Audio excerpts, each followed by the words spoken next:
Kazhinji kacho vanhu vanogona kupedzisira vasisa fari kana ukanzi unowirirana ningi, but panguva yematambudziko oona ningi uya anenge ari kulenga-lenga kukubatsira.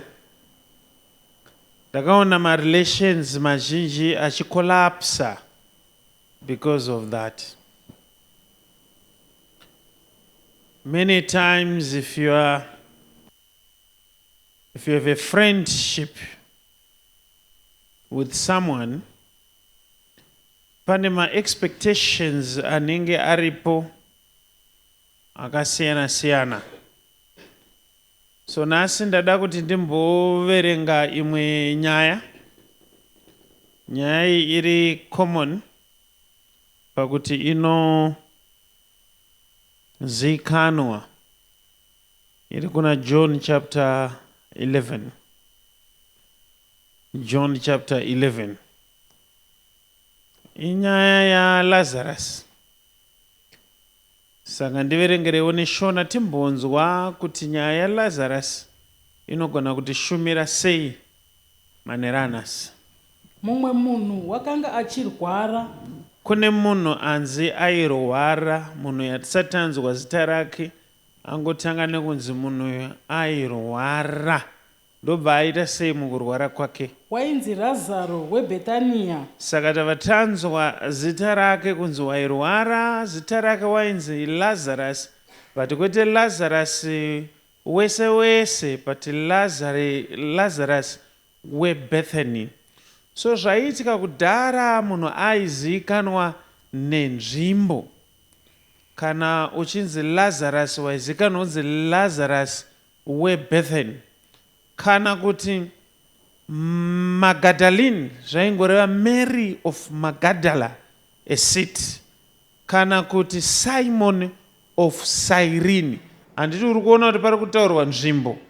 Waigona kuzivikanwa nenzvimbo kana kuti nezita, nenzvimbo kana kuti nezita reparent. Are you understanding what I'm saying? Saka zvanzi Lazarus weBethany. Ndobva paexplainwa sei kuti nyatsoziva Lazarus ari kutaurwa. Zvanzi ine shoko raMwari. Musha waMaria nomukoma wake Martha. Ndobva pachanzotaurwa zvikanzi musha waMary nemukoma wake Martha. Saka Lazarus wainzi airwara ndewe family yaMary. But Mary uyu wakasiyana na Mary Magdalene watakataura nezvake. Ndizvo. Wakasiyana zvakare na Mary the mother kana the other Mary watakati mai vaJesu kana kuti mai vaJames. Ndana Mary vakasiyana. Saka takataura musi weSunday tikati tina na Mary vanosvika 4 vatiri kuziva. Kuna Mary uyu watatonzwa uyu ndiye Mary of Bethany anova sister na Martha uye sister to Lazarus. Kobva kwanoita Mary mai vaJesu na James. Kozonoita another Mary anova the mother of the sons of Zebedee. Saka ndana Mary 4 vatiri kuziva pari zvino. Saka tiri pana Mary ari kutaurwa nezvake, ndi Mary ari kungonotaurwa achinzi ndi Mary akanga ari sister ya Lazarus na Martha. But chiona manje Mary watiri kutaura nezvake ndewe kuBethany. Sei tiri kutaura nezvaMary? Mary ari kungonopinda mupicture chete, but haasiri yemuridzi wenyaya tiri kuparidza. Nyaya yatiri kuparidza ndeye mumwe murume wanzi wairwara wainzi Lazarus of Bethany. Saka zvanzi wairwara. Patichiri izvozvi tiri kungodescribirwa chete neshoko raMwari kungoti tingonzwisisa kuti ndi Mary upi, ndi Lazarus upi, ifamily ipi. But verengai pane nyaya yedu tinyatsoibata. Ndiye Maria uya wakazodza Ishe namafuta. Saka tava tarimindwa kunzi Mary ari kutaurwa ndiye uya akambozodza Ishe nemafuta. saka zvanzi azodza Ishe nemafuta, wakufanira kudzoka kumashure unotsvaka kuti ndimeri upi, ndiani akambozodza Ishe nemafuta, kana kuti yanga iri incident ipi. But pasiro pane mharidzo, handei mberi. Akapisika tsoka dzake nevhudzi rake. Hanzi akazora Jesu nemafuta, ndobva anowaipa newigi. Ndofunga vhudzi rake ranga rakareba. Ndiye ari kutaurwa Mary. Hanzvadzi yake Lazaro wakanga achirwara. Hanzvadzi yake Lazarus ndiyo yairwara. Zvino hanzvadzi dzake dzakatuma shoko kwaari dzichiti. Now hanzvadzi idzi ndobva dzatuma shoko kuna Jesu dzichiti, because ndo pane mari dzedu. Ishe, tarirai uyo unodikanwa nemi unorwara. Right, listen to this. So kurwara kwa Lazarus inyaya, but iri kuita kunge isiri nyaya steri.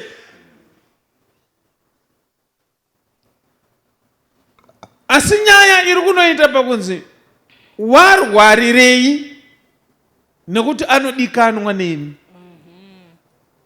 Amenongana muri kubata. Ndosaka message iri kusvika kuna Jesu isiri kungonotaura zvekurwara, but iri kubva yaisa kambasera kekuti wamunodisa.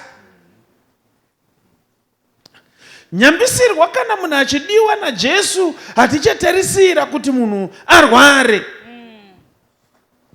Saka message iri kunosvika ichiti wamunodisa warwara. Uri kubata here kuti kurwara kwaLazarus hakuzi kutadziswa nekuti Lazarus anodiwa naJesu. Kureva kuti Lazarus ari kurwara chero achidiwa. Now vanhu vazhinji ndo patinorasika kana tichiuya kuchechi. Tinofunga kuti tikadiwa naMwari hatifanire kusangana nematambudziko. But tina Lazarus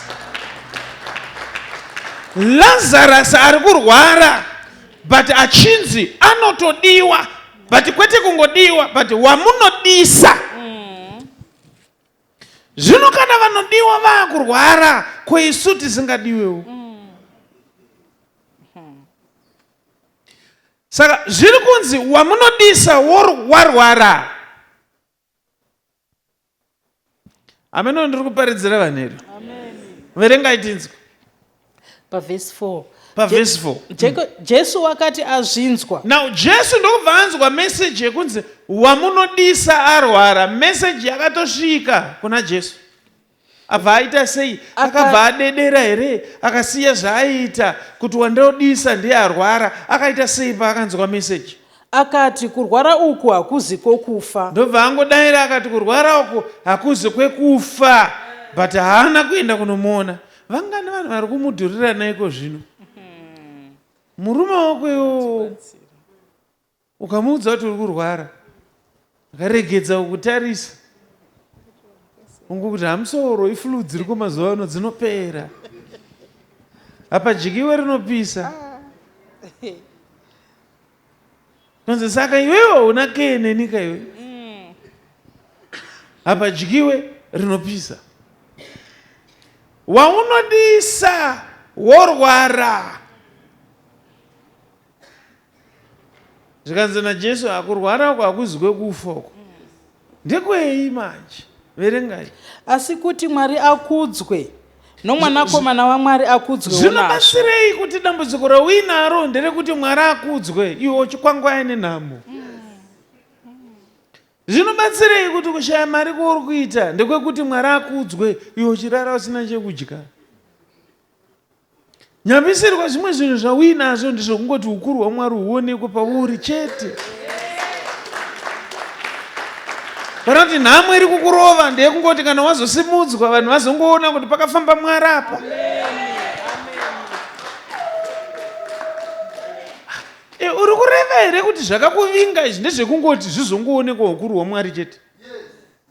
Kureva kuti tinogona kudiwa naJesu patiri case study. Unoziva chinonzi case study here? Kuti uri muchipatara so uchirwara uchigomera so panouya tumadhokta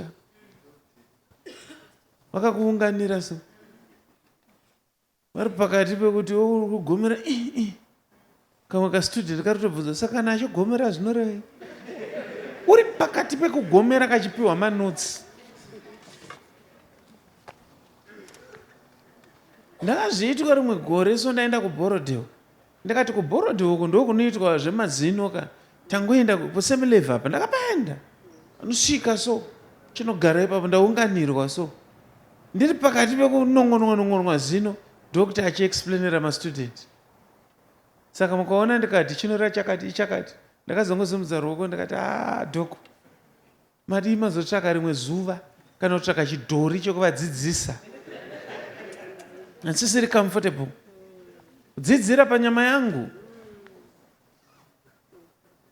Saka hanzi dambudziko iri kurwara kwaari kuita ndekwekuti ushe hwaMwari hugoonekwa, but huri kuonekwa asi pana ari kutonyatsorwara kwete ari kupretenda, but pana ari kurwara zvemashuwa. Imagine unonzi tsoka yauinayo iyi ndeyekuti ukuru hwaMwari huoneke, fesi yauinayo ndeyekuti ukuru hwaMwari huonekwe, kuti kana waroorwa iwewe vanhu vagonongedzera kuti nekushata kwaakaita akazoroorwa hama dzangu. Takaona ruoko rwaMwari, mai vakaipava pati vakaroorwa. Saka ndogoshata kuti ukuru hwaMwari huonekwe. Ndopanaitika kuna namadha rimwe zuva, wapa munhu mari kuti ndapedza, unzwa munhu ndotenda Mwari, ndoti aiwa tende yenyu Mwari, but dai matanga neni. Uzonzwa vakuti aiwa ndokutenda Mwari akutumai, ndikati aiwa zvakanaka, but pamwe pacho panodoininika.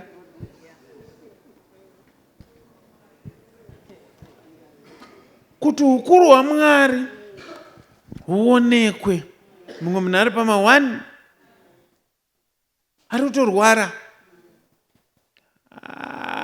but shoko racho zvariri kuenda kuna Jesu riri kuenda richiratidza kuti ndiye amunodisa, uyo anofanira kuwana VIP treatment, uyo anofanira kusiyana nevamwe because munomudisa.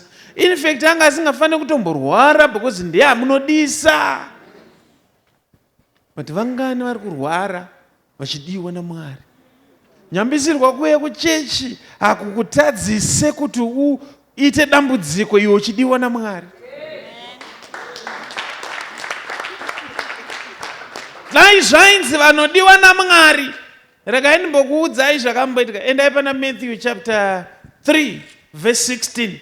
Mumbonzwa kuti kune mumwe aidiwa naMwari uye chakazoitika mushure mekunge adiwa naMwari. Chii chakaitika? Uyu ndiye ega akaburukirwa kudenga, voisi rikataura rikakonfema, pakaitika zvinoitika zvakadaro. Matthew chapter 3 verse 16, verengai.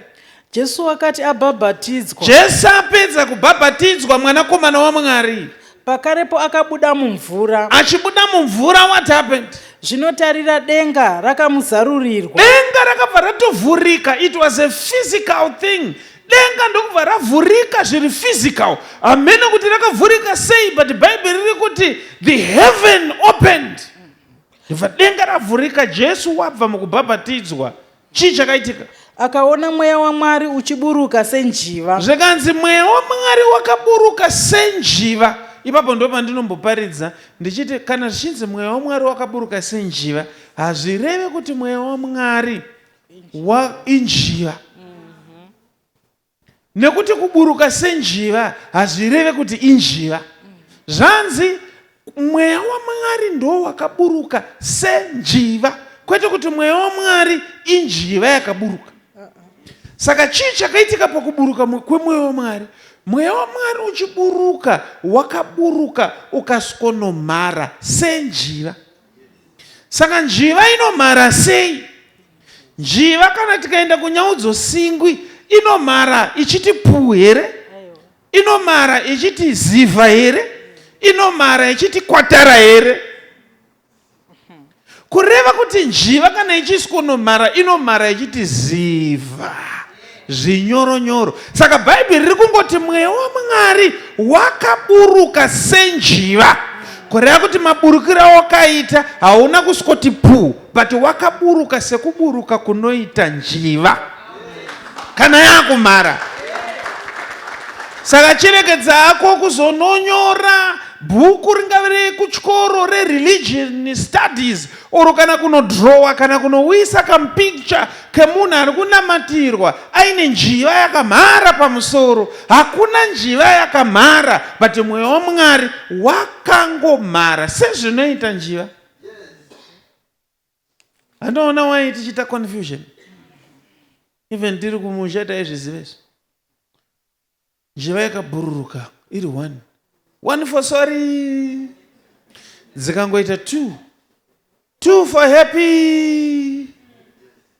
Chaizondishamisa ndechekuti wapedza kuti two for happy waigona kunochema iwe uchipedza kuti two for happy dzichibhururuka. Mukangodzionawo dziri kuenda kunonwa mvura moshedzera hope for lucky. Hakuna zvakadaro. Izvi ana matuke vanozvizivira kupi zvinhu izvi.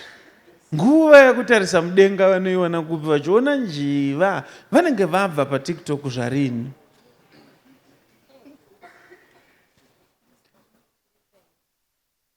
Saka achibva mukubhabhatidzwa achibuda mumvura, denga rakavhurika, mweya waMwari ndokubva waburuka sezvinoita njiva. Ndobva waita sei? Akauya pamusoro pake. Wakatonouya pamusoro pake, kuroti wakamhara pamusoro pake. Mweya waMwari uyu wakauya pamusoro pake, asi haizi njiva yakauya. Mweya waMwari wakauya semawiri anoita njiva. Verengai. Zvinotarira inzwi rakabva kudenga richiti. Now ndobva patobva voice. So imagine vanhu vari kumvura vachinyikana kumvura kana kuti chubwi. Vanhu vakamira, pamwe vakamirira vamwe kubhabhatidzwa. Ndobva voice, denga ravhurika. Mweya waMwari ndobva wouya, ndobva kwanzwika voice. Iri voice iri rakanzwika iri. Harina kuzevezera, rakanzwika ndobva rati, uyu ndiye mwanakomana wangu unodikanwa. Uyu ndiye mwanakomana wangu anodikanwa. Verengai. Wandinofarira. Enda ndingomuda chete, ndomufarira. Saka pari kunopera vhesi pane zvimwe here kumberi? Tichiri pana Matthew chapter 3 here, kana kuti Matthew chapter 3 yabva apera? Yapera. Atopera. Saka voice riri kunopera pana Matthew chapter 3 paverse 16 richiti, uyu ndiye mwanakomana wani. Dzokoro iti pabate.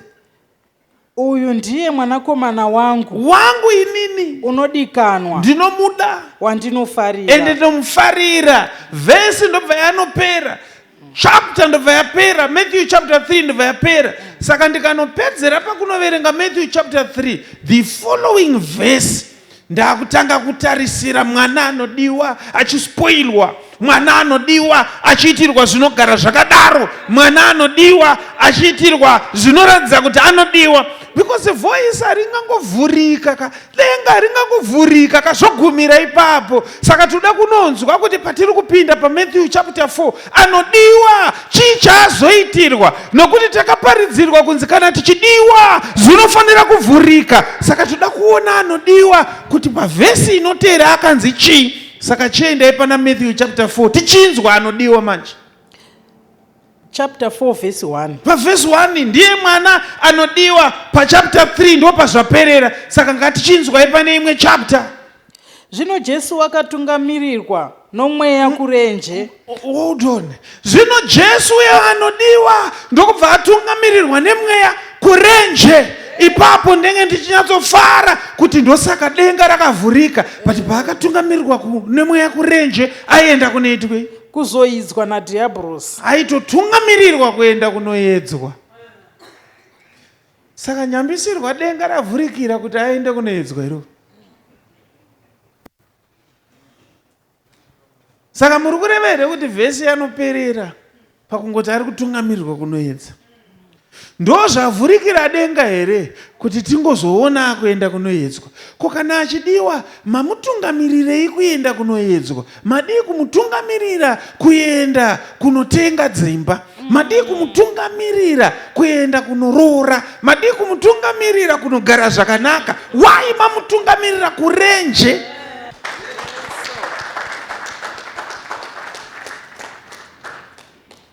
Saka uri kuzoona kuti anodiwa but atungamirirwa kurenje. Chii chinonzi wilderness? Imboverengai nerechirungu tinzwe zvati kuti ari kunzi akatungamirirwa kupi. Ndonyatsoda rechirungu ipapa. Nokuti apa zvikuita ungatungamirirwa kusowe. Then was Jesus led up of the Spirit into the wilderness to be Wilderness. Saka reshona rabhabhadzira rabva raita sekunge kurenje kusowe unongochiti atungamirirwa kunonamata. Izvo ari kunzi atungamirirwa kugwenga. Kana uchida kuziva gwenga ende unobvunza vana veIsrael. Vanokuudza kuti takadzungaira tirimo. Vanokuudza kuti kugwenga kune mahwani. Vanokuudza kuti kugwenga hakuna mvura. Vanokuudza kuti kugwenga hakuwanikwe mabasa. Vanokuudza kuti kugwenga hakuwanike insco outlets. Vanokuudza kuti kugwenga hakuna chicken inn kana bakers inn. Kugwenga kunowanika mana. Saka kana muchimuda waima mutungamirira kunzvimbo yakadaro, wilderness. Wilderness inzvimbo inorwadza, igwenga, idesert, if you want to put it that way. Ndokwaari kunzi akatungamirirwa. Saka rechirungu rainyatsotiudza kwa akatungamirirwa. Atungamirirwa kunzvimbo inonzi gwenga. Gwenga chero uine degree harishandi. Gwenga chero ukaenda kuchikoro unenge wapinda mufezi yecovid nekuti uine kambani yako but still haubvumidzwe. Kunonzi operation gara pamba ndokwakatungamirirwa Jesu. But reshona rabva rataura zvakanaka rati akatungamirirwa kunoedzwa. Garai enyu pasi. Akatungamirirwa kunoedzwa. Saka purpose yekutungamirirwa. Chinonzi kutungamirirwa munochiziva here? Simukai. Ndikuradzei chinonzi kutungamirirwa. Ndoda kukutungamirirai kuenda kumberi. Itai seminari kutungamirirwa. Ndo chinonzi kutungamirirwa. Iwe uri kumashure, mweya mutsvene pamberi. Kana uri kumashure kwemweya mutsvene uri kufila comfortable because uri kuti kwatiri kuenda ndingarasiswe, but uri kuzongonoona wasvika kugwenga.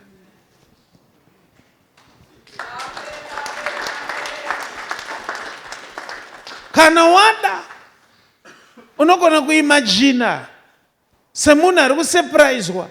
Uya mukomana. Ndo patinenge tichiti isurprise. Vhara kumeso. Chifamba uchiteera kuno. Uchiteerako. Uchiteerako. Uri kutungamirirwa nemweya mutsvene. Patsika uchitsika. Patsika uchitsika. Paunonovhura maziso ubva unoona uri pamberi paSatani. Uzvifunge kuti nevhoisi zvarataura vanhu vese varipo richiti ndiandodisa, but iko zvezvi ndaapamberi paSatani. Ko Satani wacho ari kudei? Ari kundimirira ndaziya nenzara.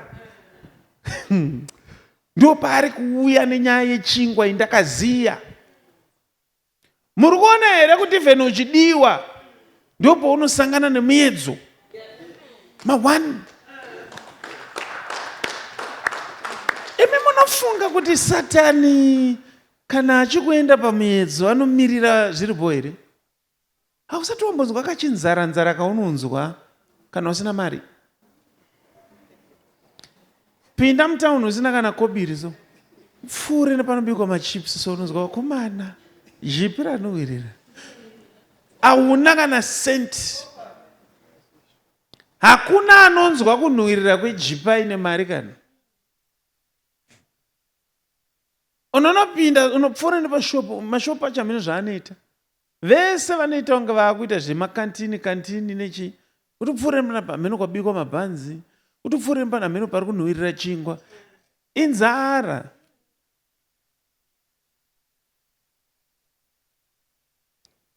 Izvozvi shaya mari yekutenga nyama, vemunext vanoita kunge vagarwa kani pfapfa unenge uchati wakomana mafuta achanyanya, bikirai pasi. Saka takazoimba kuti zvakaoma ukanga nyama uri pamutsanyu, ndo chinhu chakaoma. Unoziva kuti musi unenge wakafasta ndo musi unongofuma uchinzwa uda kukanda maputi mukanwa.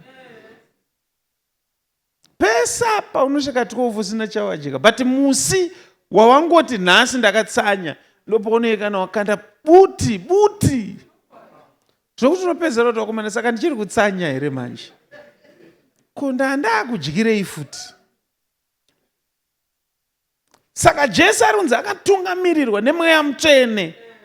The Holy Spirit led him to be tempted by the devil. My goodness. Ukabvunza Job anokuudza kuti nyaya yangu yakangotanga Mwari achingofamba achiita discussion naSatani. It was just a discussion. Mumbono sei ari pasi apa Job ndomuda, zvikani naSatani anondida, zvikani naSatani anokudai because imimi munomuitira zvese, nditenderei ndivodhila naye. Ko Mwari kana muchindida pasiripo here pakuti mundiprotekte? Ko kundida kwenyu kunozovepi kana muchitendera kuti ndiitwe ma1? Vana vari kungoita get together, kwaitika disaster, vafira vese ikoko. Ko kana zvakadaro Mwari wai muri kutendera kuti pasare 1? Nokuti yaJobho inorwadza kuti pese paitika zvaitika kuna aingonzi asara kuzomuudza zvaitika. Hapana chinhu chakaoma sokuti unoziva kuti pese panoitika problem panosurvive anhu uya uzongokuudza zvaitika. Saka Jobho vana vafa nei? Vari kufa because Mwari ndiye atendera kuti zviite sei ukuru hwake hugoonekwa. Panani? Panewe.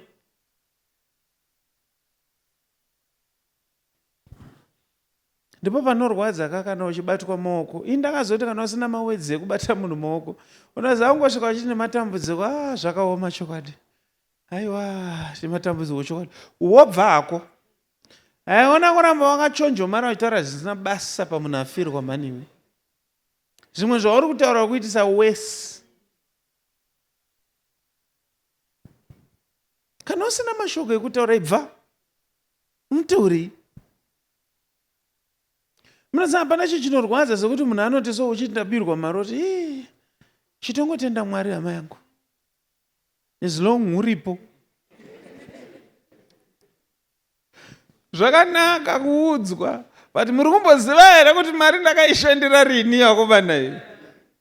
Ndatenda nemashoko enyu, but dai matsvaga mamwe ari nani.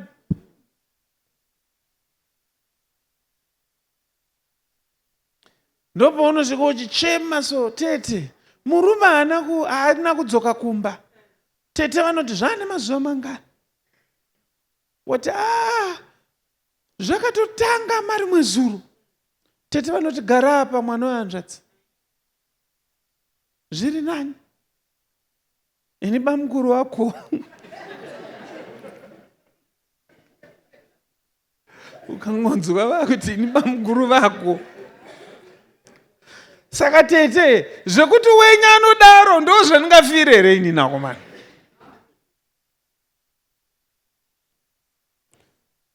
Vadzwa kunzi ini vatone mawiki vekungo vatone 6 months zvidzatokwana. Vanongoya pano vachichinja. Isu tinongoramba tichibikira ingoshinga.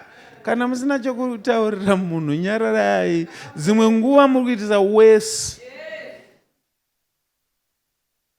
Dai Mwari akupawo grace dzekuti kana munhu akasvika pamberi pako uwane chokumuudza. Ndo pandinoti kutochema kuri nani kana uchibata maoko. Ingonochemawo ipapo.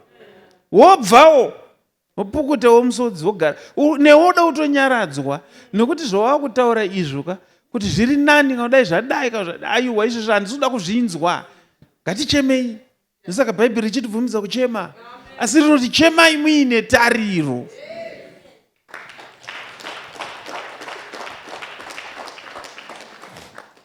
Endai pana 1 Corinthians chapter 10 verse 13. Verengai. Hakuna muidzo wakakubatai imi, asi wavanhu vose. Yes. Asi Mwari wakatendeka. Mwari akatendeka. Atendekei manje Mwari? Haangatenderi kuti muidzwe kupfuura pamunogona napo. Haatendere miedzo yamusingagone kukurira kuti ikuvingei.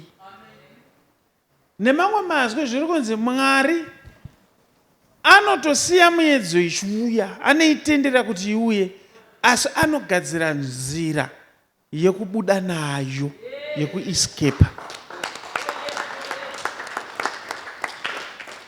Kwebe muri kuti ndiri kunyepa here? Imi vakomana imi, munozviziva here kuti kubhuku yaGenesis pureya yakanga isiri yekuti mvura isanaye mafloods. Mafloods aifanira kutouya, but nzira yakanga yakagadzirwa naye naMwari ndeyekungoti apinda muaki ndiye chete asingafi. Saka mistake yauri kuita ndeyekuti imwe prayer yako uri kunomisa zvimwe zvinhu zvausiri kufanira kuti zvimire. Zvinhu zviri kufanira kutouya, but Mwari ane nzira yaakagadzira kuti iwewe usa affectwe. Ndosaka muri kuona panguva ino, imimi ngatitaureni chokwadi. Ngatitaureni chokwadi. Mama, kufunga kwenyu amagara yenyu papa. Kufunga kwenyu kozvezvi tingati alright it's okay. Kufunga kwenyu mama mungati tingati upenyu hwakamira sei generally? Upenyu hwakaoma. Upenyu hwakaoma. Munowirira navera. Upenyu hwakaita sei? Hwakaoma. But munozviziva here kuti mama upenyu hwakaoma kudai? Kuna Freddy ari kuvaka chechi.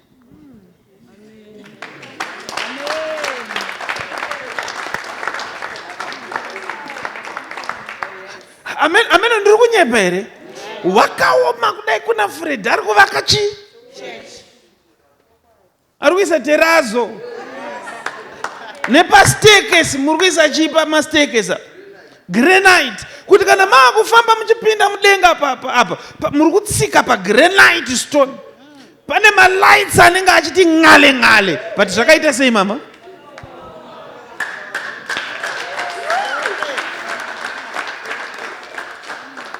Zvakaoma so stole tichivaka kudai so. Ndiri kuvaka kupi izvozvi? Ndiri kuvaka imwe imba kupi? Kusho kunzo. Zvakaoma. Zvakaoma kudaro ndiri kuvaka kuMebhorain. Zvakaoma. Handizi kuramba kuti zvakaoma. Zvakatooma. Zvakaoma kudai so kumusha uku pakafambuya yangu uku.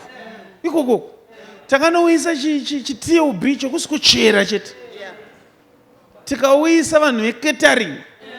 Vakafidha vanhu over 1,000. Vanhu vakakwana. Tikanotenga mombe vanhu vakakwana. But I agree nemi zvakatooma.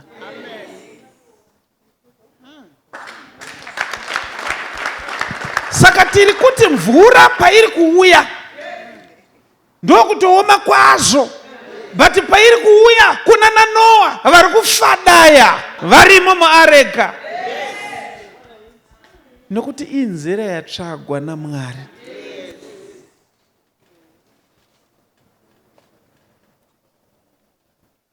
Ameno kanda kuparidzirai. Saka Mwari anogadzira nzira yekuti unoescape nayo. Haatenderi zvinhu izvozvo chisingadiwe naMwari idefeat. Ndo chisingadiwe naMwari. Zvekuti uri pamahwani izvo Mwari anotosiya mahwani achitoitika.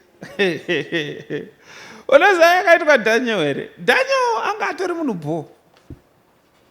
Dani munhu bho. Even Mambo Darius vaitomuda. But akangogadzirirwa nyaya so. ndobva angoereka nanzi ari kufanira kukandwa mugomba rine shumba. Ende shumba idzo dzainzi ive nenzara dzakatomira kuti chese chiri kuuya dzidye. Pazvaiitika Mwari akatenga aripo achitoona. Mwari haana kumboya nemunana kuti gomba ngarifushirike munhu wangu asakandwe, nokuti kuita kwaMwari kuti anotosiya gomba riripo. Chinozongorambwa naMwari kuti udyiwe chete.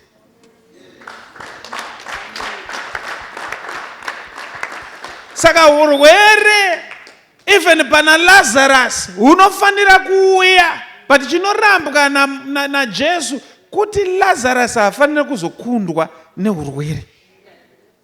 Saka Jesu ane zvinhu zvaari kuita. Pana John chapter 11 pane zvinhu zvaari kuita. 1, ari kuti oneka vakomana, nyaya yaLazarus ndoda kukuparidzirai kuti ini ndinokunda rufu. Saka kuti ndikuparidzirei kukunda kwangu rufu, anofanira kutombofa Lazarus. Kana Lazarus afa, womuka kana kuti ndomumutsa, asi kana ndamumutsa ndokuti muzoziva kuti kana neniwo ndichakunda rufu sekukunda kwaita Lazarus. Munoziva kusasimba kwangu, ndotya asi imi muri simba rangu, munondipa vana Shadrach, Meshach na Abednego vakakandwa mugomba remoto. Unozasvikanzi gomba remoto, iwe unongoitofunga kuti vamwe akagombowo zvako kemarara kavakakandwa. Rechirungu rinoya zita ramushe rinoti efenesi. Ukanzwa pakutaurwa nyaya yefenesi, vakashanda kuindastry vanozviziva. Isu pataishanda kuindastry, fenesi ndo yaikandwa mapepa zvese ichibvira 24 hours, ndo yaigadzira steam yaizoshandiswa. Ndiverengerei nechirungu pana Daniel chapter 3. Daniel chapter 3 verse 20. And he commanded the most mighty men that were in his army to bind Shadrach, Meshach and Abednego. Pakatokomandwa kunzi Shadrach, Meshach na Abednego vasungwe, ndo to bind. Saka yombo unongoita machiti I bind the devil. Unoziva kuti unongochiti chii? Panoti I bind baba vangu neya. Panongoiti I bind the devil, unongoziva zvekuti chii? Kusunga. Ndikusunga Satani. Ndikusunga Satani. Uchiita makuwa udaro. Ndikusunga Satani. And to cast them into the burning fiery furnace. Voiswa mu burning fiery furnace. Marinzwa rechirungu rinyanzotaura kuti furnace ndo yati ichiti gomba. Furnace. Shona manje inobva irerutse ngoti gomba. Utanga ungofunga kana kagomba kenyike marara. Zvigomba raitonga ifurnace ndoma vakanzi vakandwa. But what happened? Achiverenga ine Shona, vanhu vanyatsonzwa neshona. Ndachingoda pe furnace ipa. Akarayira vamwe varume vane simba guru vaiva pahondo yake kuti vasunge Shadrach na Meshach na Abednego vavawisire muchoto chomoto unopfuta kwazvo. Now, pakarayirwa varume vane simba guru, mamonya mandimba ndimba, kuti vasunge. Apa panga pasingade vana Samuel kana vana Adrian, paida mandimba ndimba. Mukuzvinzwa kuti vasunge vavakandire mugomba rine moto waipfuta muzhinji. Saka Shona fenesi yaiti unopfuta. Verengai. Ipapo varume avo vakasungwa namajasi avo namabhuruku avo nengowani dzavo nedzimwe nguo dzavo. Vakasungwa nechi? Nechi? Zokuri? Ipapo varume avo vakasungwa namajasi avo namabhuruku avo nengowani dzavo nedzimwe nguo dzavo. Tambo yacho inenge ichifamba zvokuita sei? Inosunga bhurugwa, inosunga ngowani. Unenge wakasungwa. Unongochiona kuti pakasungwa sei? But ukaona zvako watadza kuzvipikicha ngoziva kuti vanhu vakasungwa zveshuwa. Ingozi pasati vakasungwa. Vasungwa ndibva vaitikwa sei? Vakawisirwa mukati mechoto chomoto unopfuta kwazvo. Havana kuita kukandwa mbichana kakubviswa, vakaita kuwisirwa. Vati vakanzi mugomba. Saka kuita kuwisirwa kunoona kuti unogona kusvika watyoka. Kana unorovera padombo, kana kurovera pachitsiga chehuni, vakaita kuwisirwa kuti vapinde, vaita sei? Zvino murayiro wamambo zvawakanga une hasha, uye choto zvachakanga chichipisa kwazvo. Murazvu womoto wakauraya varume vakanga vachiisako Shadhreki naMesheki naBhedhinego. Isa hatidi naAbhedhinego. kumhanya kana tichiriverenga. Remember, varume vanzi vamusunga paitsvagwa vakasimba. Saka zviri kungoreva kuti murazvo wemoto, chinonzi murazvo, pari kungorehwa hiti. Vacho vari kuti takasimba rekedza ichite kupusha. In fact, vakangoita kungopushidzira so. Vacho ivo ndo vakanzi vakatsva nehiti. Bva vatofa. Saka kana vaipusha munhu vatofa, kokuzoti wacho akandwa.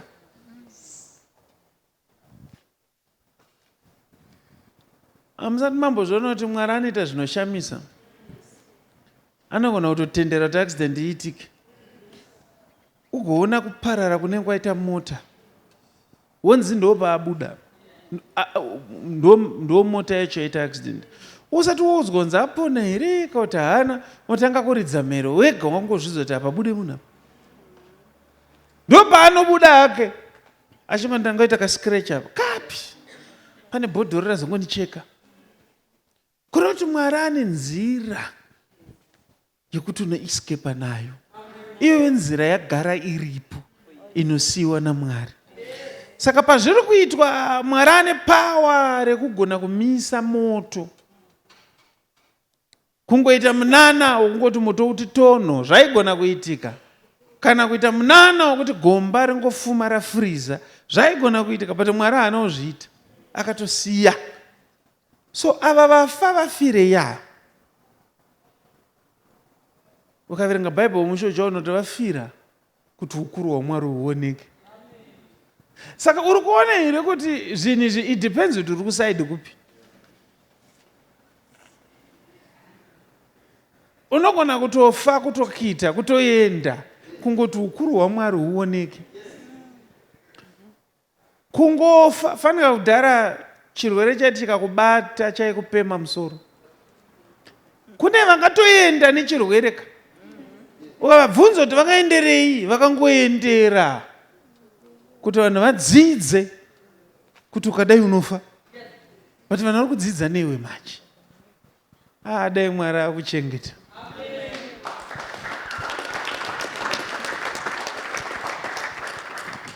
Ari kutamba kuchikoro, haazi kuverenga, afoira. Afoirirei kuti ukuru hwaMwari huoneke.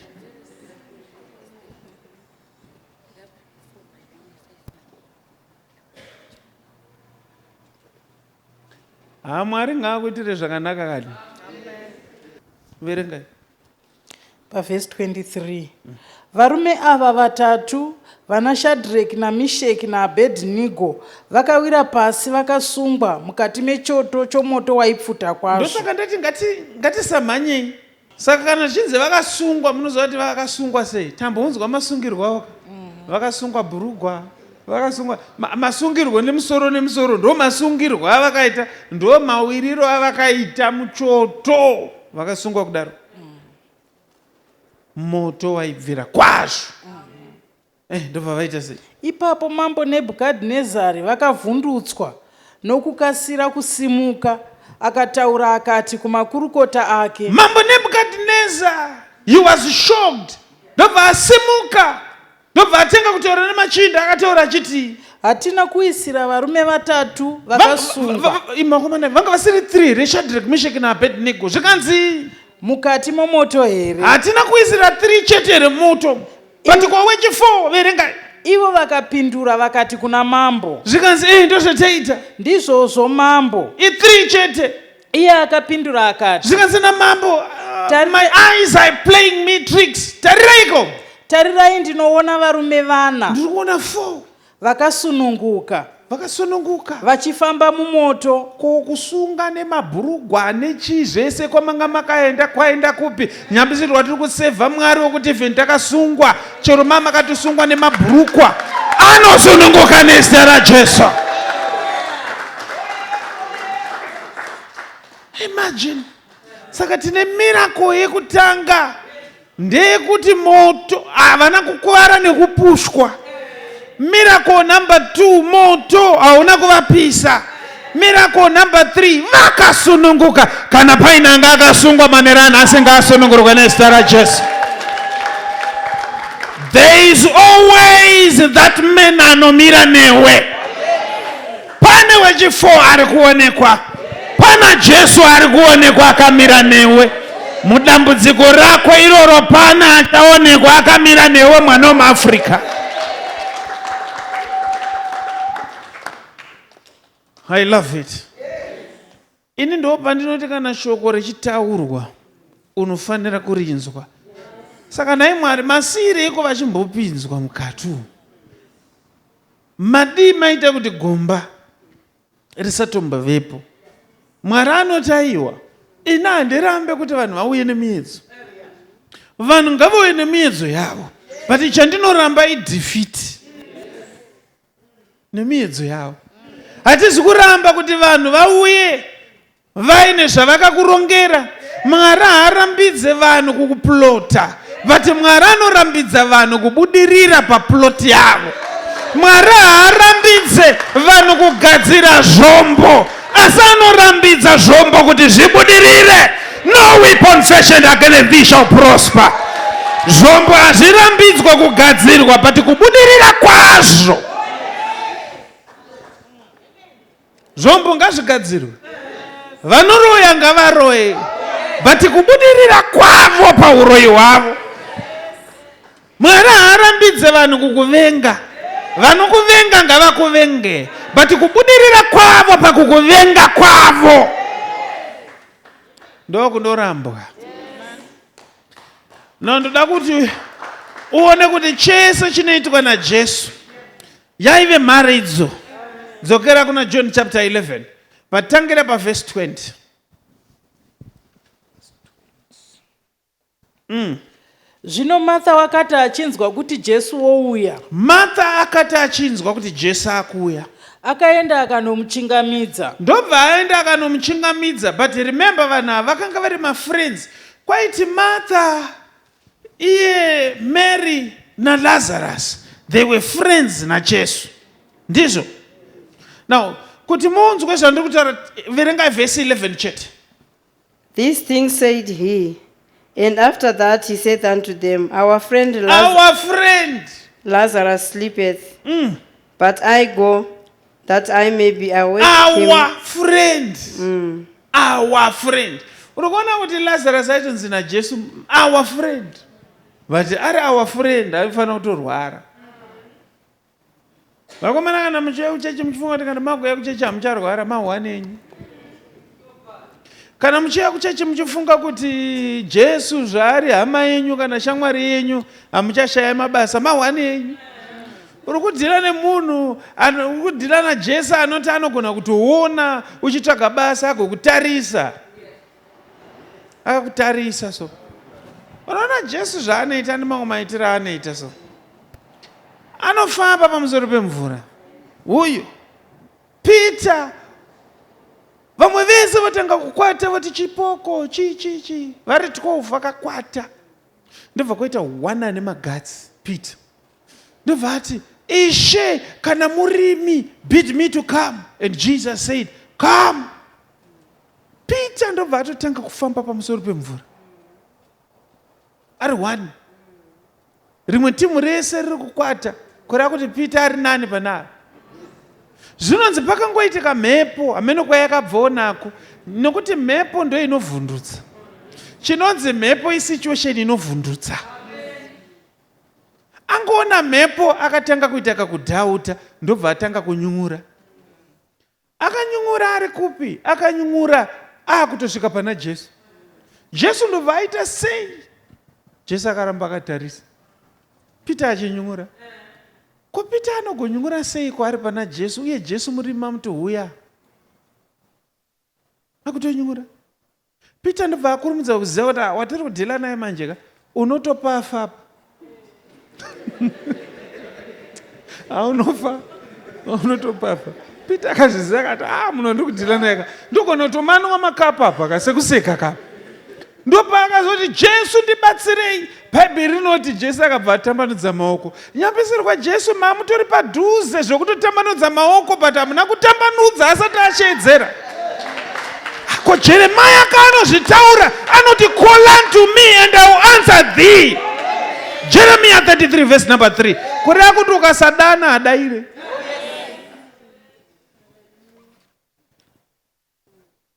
Akapadana Pita. Ndopakaona Jesu ndiperwoko. Ko madi mandibata inga mamuchiona nchinyung'ura wari. Uri kuziva zvimwe zvinhu uri kutonyung'ura uri pamberi paJesu, uri muchechi, zvese uripo. Haikona kufungako kuti anofunga ega. Taura.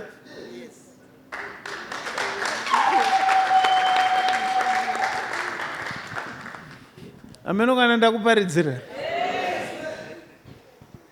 Azanofamba azosvika padhoso. Umira kuchitonhora kudedera so. Ona vachivhura keteni kuti havachangofungawo kuti ndiri kutonhorwa. Pandoda kugogodzwa apa. Iro Bhaibheri parinoti gogodza unozarirwa rakadi kuti mira tichakuvhurira.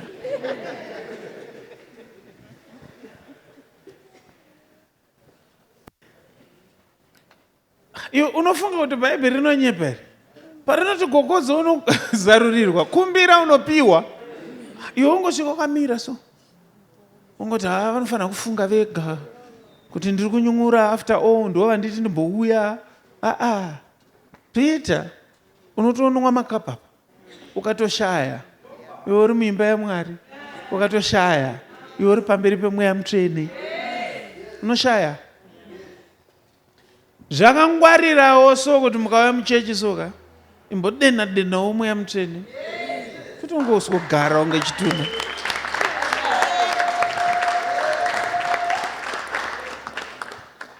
Now, Jesu paari kuita nyaya yese yaLazarus, reason yaari kutendera kuti Lazarus afe inyaya yekuti ari kuda kuparidza chimwe chinhu.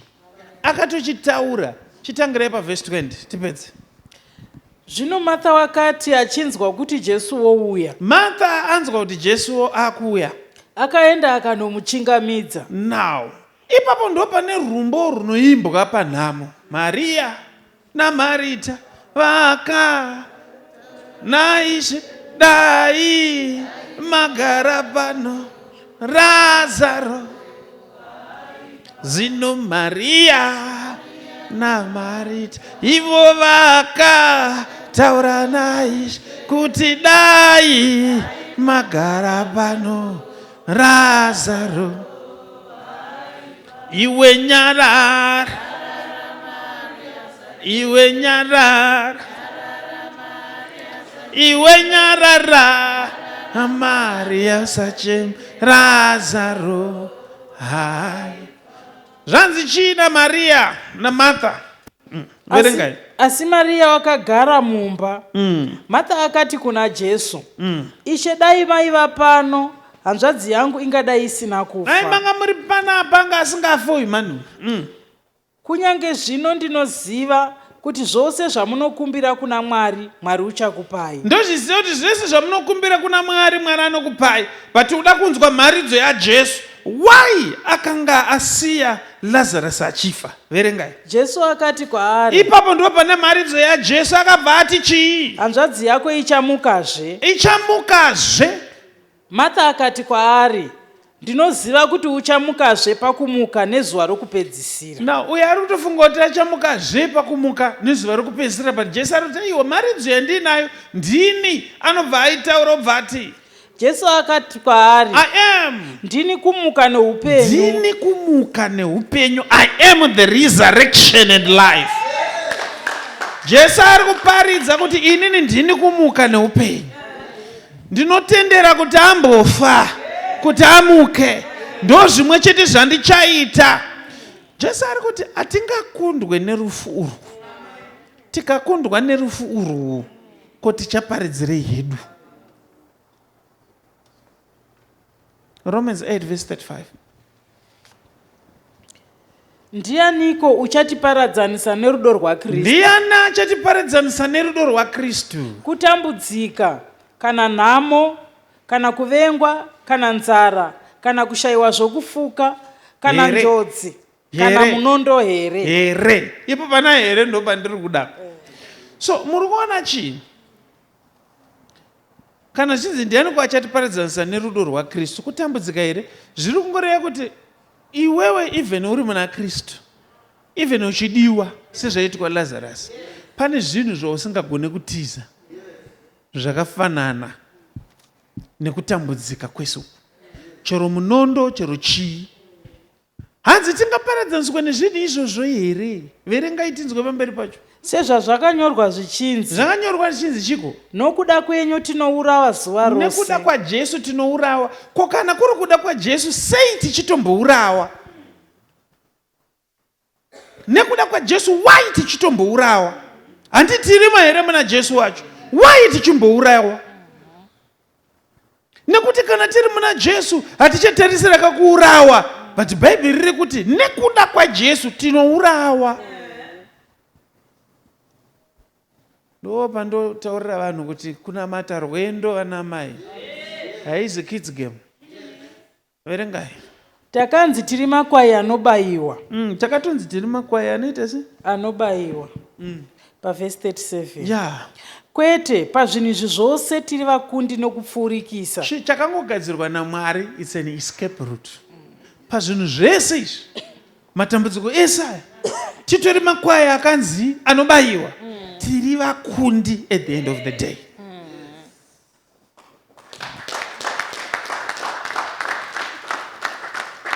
Ndapedza kukuparidzira.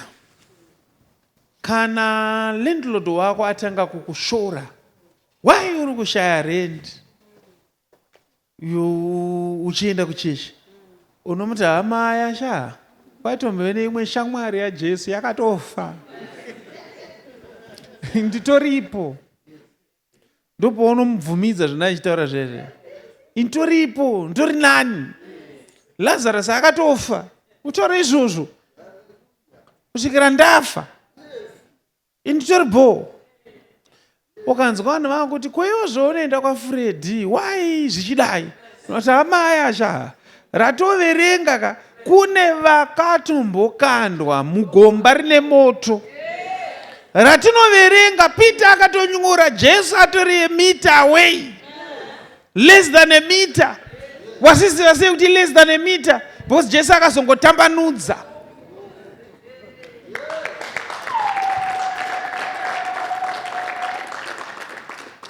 Ngakurege kuva nemunhu anokutyisa. Ngakurege kuva nemunhu anokuvhundutsira. Ngakuregedze kuva nemunhu anokutyisa. Ngakuregedze kuva nemunhu anokuvhundutsira.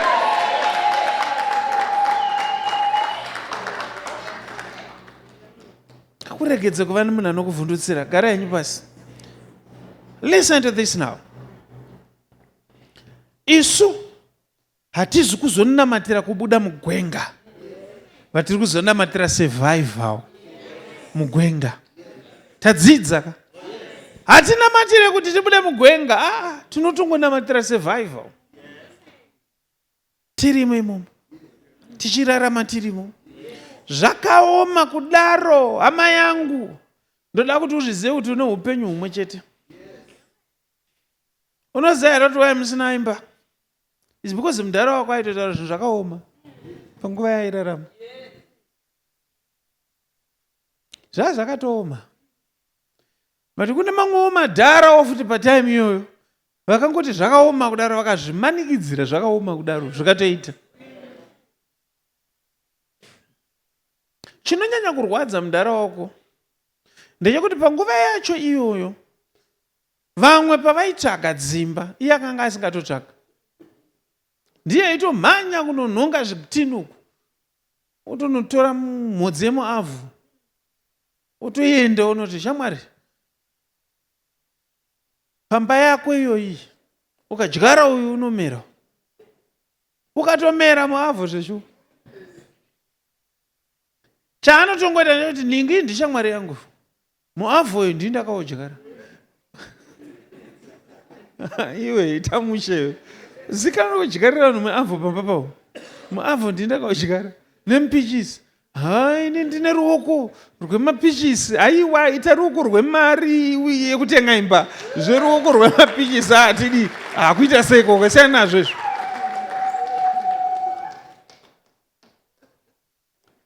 Ipo pandenge chitaura kudai soko nemumwari kuti ndiri kuedzawo mana. Hakuna kusiri kudawo mana. Shamwari hapana panombokwana mari sha. Hapana, upenyu hunoda nharo. Ende unoziva nharo dzacho dzaunoita dzinobvirira papi. Ini ndakaita nharo ini. Mozobvunza madha rimwe zuva kuti ndakati zvakaoma ndisina kana kobiri. Ini kunoroora kwandakaita ndakaenda nekachingoro. Kanofanira kachiripo, kakafanana nekegenerator. Ndini ndakazoti ngatigadzise kakadai, pamwe ndiko futi kamunopushisa generator. Ndokandakaenda kunoroora nako, ndakaisa 2 makrets angu emadrink nechi, ndikapusha ndichibatsira nemufana wangu kubva kubudiriro kwategara, takabata so kangoro keduso chisvika so chinoroora. Unofunga kuti taitorwa serious here? Munofunga kuti taitorwa serious here tichisvika izvo nekangoro kakadaro ikako? Ndakadikitira ushenza kuti praise iri kutorwa panapa ndeitirwa utsinye panapa. Ameno zvinozoitika muchiroora panobikwa chikafu, ndakachiramba ndikati amaya kuita sei ikoko, kuita sei reitarisa munhu wese ari enemy kwandiri.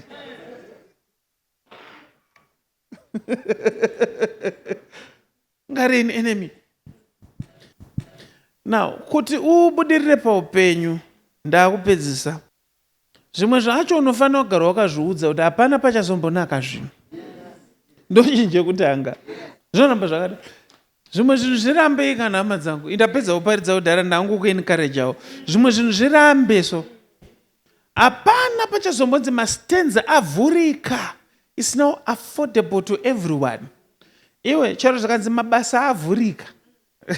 Uchitongoenda kubasa ikoko unongo uchitongoona kuoma kwazvo. Uri pakati peungoenda kubasa ikoko. Charo tikatokuti enda kuAmerica, bvunza hama dzako dziri kuna UK kuti dzakazoitei dziriko.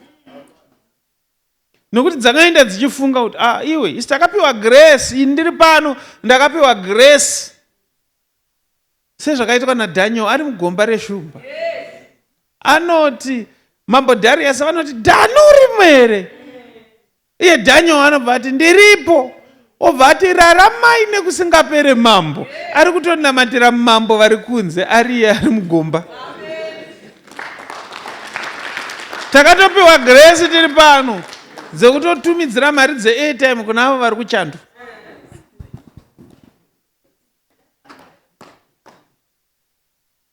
Kunze hakuna zviri koko.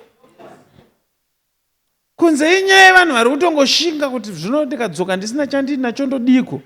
Munhu achisafa achingoti akomana kana vanhu vari kushanda mabasa hobho kunze uko. Anoenda kusenda. Munoziva here kuti akomana kana muri muZimbabwe tendai Mwari kaimo. Uchiti uchibva panapa vana sitoli mapedza kudai modzokera kumba munosvika tumvura tukugeza twaiswa nechine motogarawo modya sadza mumba madhamu aripo. Vari kunze uko vari kupesana. Pauri kudzoka kubasa iwewe ka mukadzi ndo paari kubuda achinotanga urimwe. Kana muine vana muri kutochinjana kuti iwewo pauri kudzoka kushift yako ndo uri kudzoka usara nemwana indosa ameno pamunoona no kupedza usiku muri mese zvezvaita sei. Vanhu vari kurarama upenyu hwakadaro. Iwe ndo paunongo uchingoti tina sisi vari ku-UK. Tina sisi vari ku-UK. Apa sisi vari ku-UK vari kuti vari kuAfrica vari nani? Ma-1 ega ega. Ngatisamukei.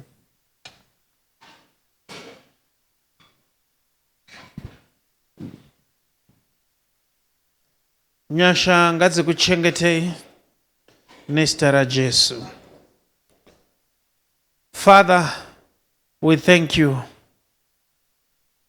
for today's service.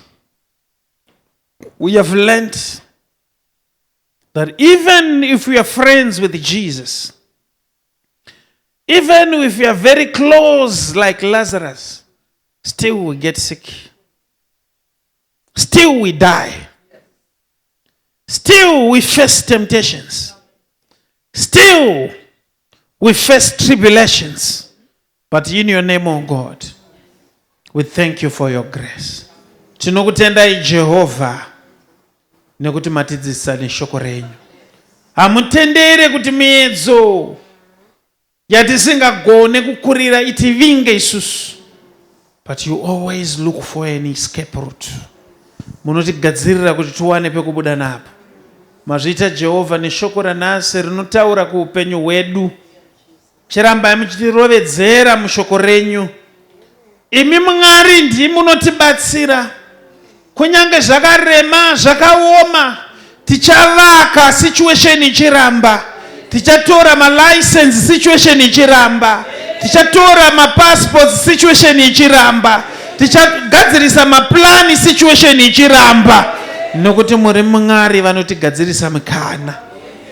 Imimi ndimi Mwari makatungamirira mwana wenyu kuenda kunoyedzwa. Chiari mwana wenyu? Wamataura mukati, this is my beloved son. Ndiye wandinodisa. Asi still makaona zvakakodzera kuti mumutungamirira nemweya waMwari kuenda mugwenga. Mazviita Jehovah nekutidzidzisa.